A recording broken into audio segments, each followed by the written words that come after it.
terjadi dari laporan yang kami diterima, dari pemahaman masyarakat banyak, bahkan termasuk di gedung DPR, justru kepolisian menjadi masalah bagi demokrasi kita.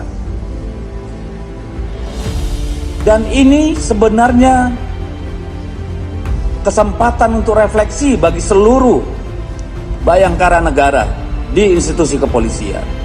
Bagaimana begitu marak kasus terkait narkoba, penembakan rakyat tidak bersalah, bahkan jenderal polisi bisa menembak ajudannya, sesama polisi saling tembak. Ada masalah yang mendalam dalam institusi kepolisian, masih sempat-sempat cawe-cawe dalam pilkada. Ketua DPP PDIP, Deddy Sitorus, mendorong kajian agar kepolisian kembali berada di bawah Panglima TNI atau Kementerian Dalam Negeri.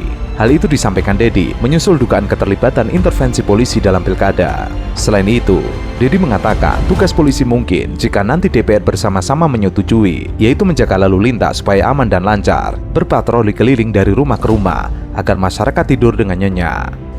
Dan ini membawa kami kepada pemikiran, meskipun tidak semua bayangkari negara yang ada di Kepolisian Negara Republik Indonesia setuju dengan tindakan Jenderal Listio, Bayangkara Negara.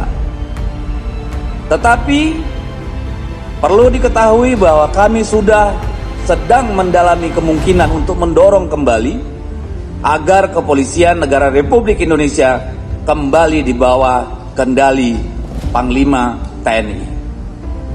Atau agar Kepolisian Republik Indonesia dikembalikan ke bawah Kementerian Dalam Negeri.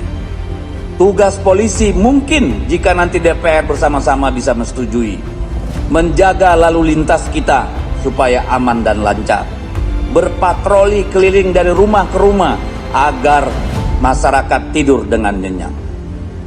Ada bagian reserse yang bertugas mengusut, mengurai, melaporkan, menyelesaikan kasus-kasus kejahatan untuk sampai ke pengadilan. Di luar itu saya kira tidak perlu lagi, karena negara ini sudah banyak institusi yang bisa dipakai untuk menegakkan hukum. Jadi polisi fokus pada sana. Selain itu, ada bagian reserse yang bertugas mengusut, mengurai, melakukan, menyelesaikan kasus kejahatan untuk sampai ke pengadilan. Di luar itu, menurutnya tidak ada lagi peran polisi. Lebih lanjut, Deddy menyinggung soal banyak kasus yang harus diselesaikan oleh Polri ketimbang cawe-cawe dalam pilkada. Ia menyoroti juga aksi para PJ Gubernur yang tidak kalah cawe-cawenya di dalam pilkada.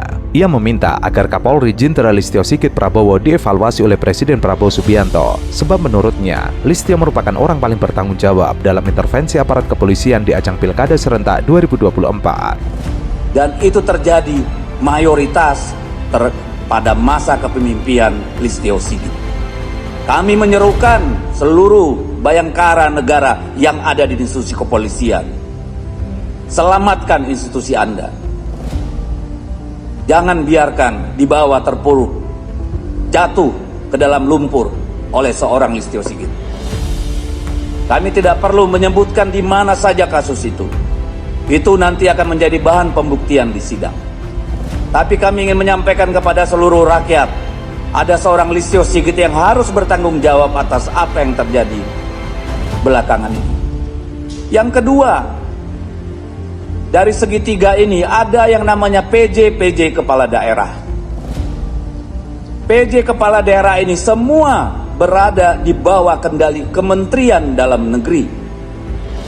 Seharusnya lah menjadi tugas mereka memastikan tidak ada yang namanya PJ Kepala Daerah menjadi alat tim sukses pasangan calon di dalam kontestasi pilkada.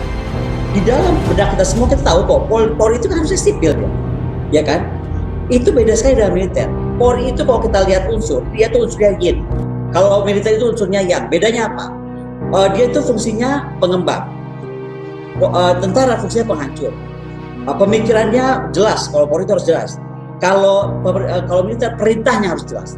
Kemudian kalau di polisi itu dia harus siap diskusi dan debat. Kalau di tentara dia harus punya kepastian, gitu kan? Di polisi harus jangka panjang, di tentara harus jangka pendek dan singkat. Kemudian kalau di polisi harus dari bawah ke atas. Kalau di tentara itu atas ke bawah, ya kan? Di polisi harus beragam, di tentara harus seragam, ya kan?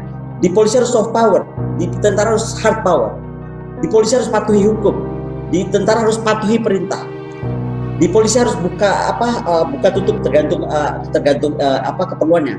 Kalau di militer itu harus rahasia. Pengamat militer dan pertahanan, Koni Rahakundini Bakri, sempat mengeluarkan pernyataan wacana penempatan Polri di bawah Kementerian Republik Indonesia.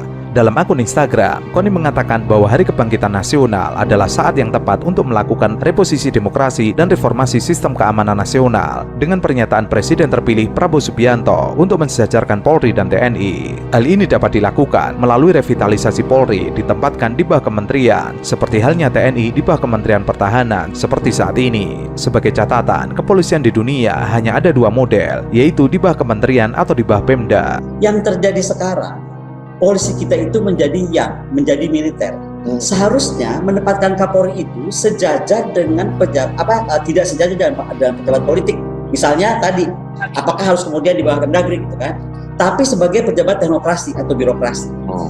Ada argumentasi klasik Profesor Kiki misalnya menyampaikan anggaran dari mana kalau mau berubah itu.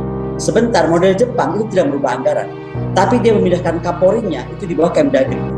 Kemudian model US, anggaran Kapolda itu di bawah tanggung jawab Pemda provinsi ke bawah, dan anggaran polisi nasional di bawah Kemdagri dia. Nah ini dulu yang kita mesti paham. Jadi kita mau ikut model mana? Kedua, kita ini paling aneh sedunia ya, terkait dengan budaya Polri yang tadi salah tempat. Yang saya bilang tadi, katanya dia civilians, tapi kan semuanya gayanya sudah sangat militer. Mereka masuk budaya atau zona yang tadi, unsur yang, sehingga ini yang tolong diulang ya, tidak tunduk pada hukum, tetapi tunduk pada komando. Menanggapi hal itu, loyalis Jokowi R. Haidar Alwi menilai usulan Koni agar Polri ditempatkan di bawah kementerian merupakan upaya untuk melemahkan institusi Polri. Selain sebagai sebuah kemunduran, mengingkari amanat reformasi, serta menguras waktu dan energi karena harus mengubah konstitusi dan undang-undang. Menurut Haidar, menempatkan Polri di bawah kementerian akan mempersempit ruang gerak dan pelayanan Polri dalam menjaga keamanan dan ketertiban, menghambat penegakan hukum dan pelayanan untuk masyarakat. Sebab rantai kerja Polri yang semakin panjang akan membuat pengambilan keputusan strategis nasional menjadi kian lambat. Dia jelas mesti di bawah sesuatu. Saya nggak mau tahu dia mau model Jepang di bawahnya Kemdagri, atau dia mau model Amerika di bawah di bawah Pemda kota, atau di bawah negara bagian. Tapi yang pasti menurut Bu Koni tidak pas kalau langsung di bawah presiden. Dari awal tak 6/7 keluar, saya yang paling bicara dulu. Makanya apa yang ngomong Agus Wijoyo kemarin itu sih sudah lama kita bahas. Tapi kan nggak pernah bisa tembus, Pak. Saya malah udah bicara langsung dengan Pak Tito loh waktu itu, saat Pak Tito menjadi Mendagri. Saya malah dari polisi yang justru tidak mau ya? Banyak dataan. Saya bilang polisi ini sekali lagi bukan polisinya semua ya, dinasti yang nggak mau terganggu. Sekali lagi nih, saya udah nggak bicara oknum juga, saya bicara dinasti.